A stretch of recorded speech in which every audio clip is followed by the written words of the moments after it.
दिगपहंडी रे बड़ twist BJD को पछरे पकाइछि बीजेपी।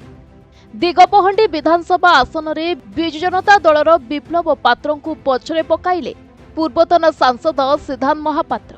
वर्तमान पर्यंत भोट गणति रे सिद्धांत को 18,730 खंड भोट मिलिथिबा बेले विप्लव को मिलिछि 14,882 खंड भोट। सेही भली पछरे मध्य पड़िछंती कांग्रेस रो प्रार्थी साका सुजित कुमार जहां को मिलिछि 2,576 खंड भोट। तेरे शेष पर्याय भोट रे किछि भी अंक बदली जाई पारे कारण विप्लव पात्रंको बड़ परिचय होछि से सूर्यनारायण पात्रंको पुओ।